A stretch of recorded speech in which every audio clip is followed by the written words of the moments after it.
Here's my sesame bread.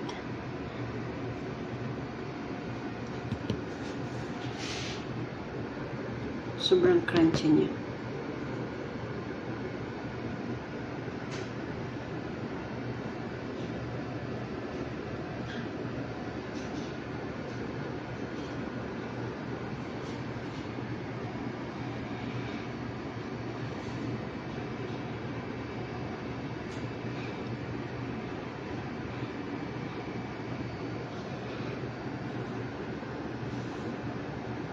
Hi guys! Magluluto tayo ng sesame bread. Meron ako dito. Ayan. Pinatubo ko na yan.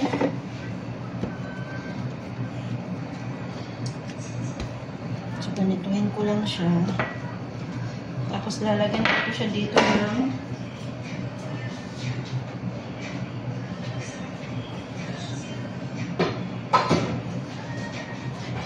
parang ano, malaki na siya.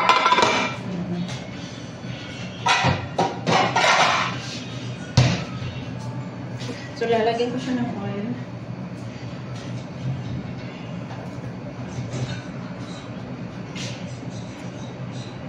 Kunting oil. Ayan siya dito. Ayan. Para hindi didikit.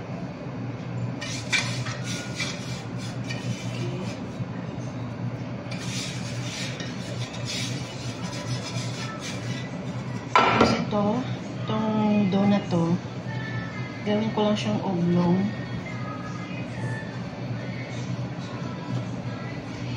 Na size na, kasing size dito ng aking mahal.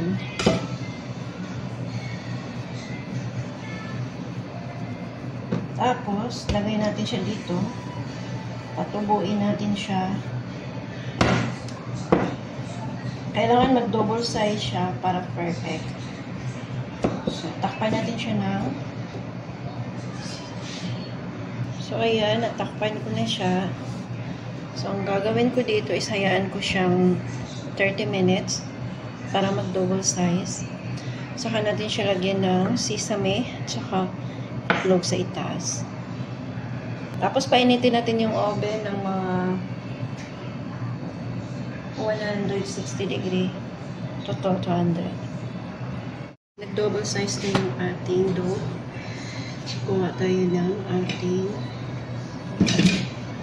lagyan na natin siya ng egg at saka sesame sa taas.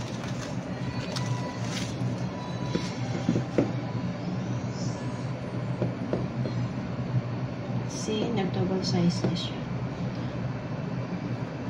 So, gagawin natin is lulutingin natin yung taas.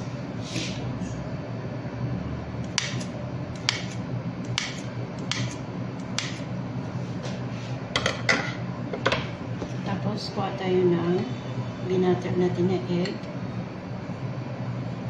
Lagyan natin siya dito.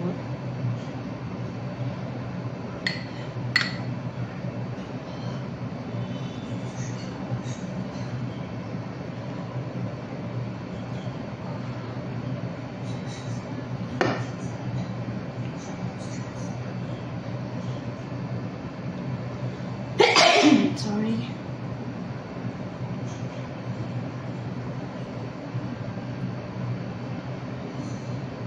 So, ayan. Nabatter na siya. Nalagyan na natin ng egg sa taas. So, gagawin natin. Lagyan natin ng sesame sa taas. Yung ating dough. Ayan. So, maraming sesame. Mas maganda. Then, it's ready to oven. Look at that.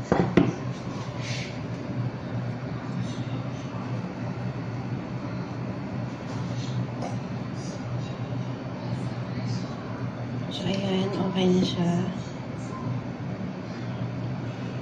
So, lagay na natin siya sa 100 degree sa oven. So, ayan. Ready na siya for oven. Mainit na yung ating oven. Iko-cook natin siya ng 15 to 18 minutes. Okay. See you later. So, check natin yung bread natin.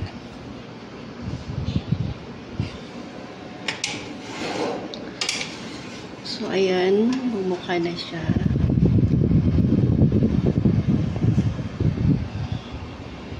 So, kulang pa siya sa ibabaw. Kaya natin siya. Mga 3 to 5 minutes. Ayan guys. O, i-open natin yung taas ng ating oven. Check natin kung mag-open siya. Ayan, open na siya. So, mga 1 minute. Ayan guys, check natin yung ating bread. Kasi mukhang okay na siya. So, yes.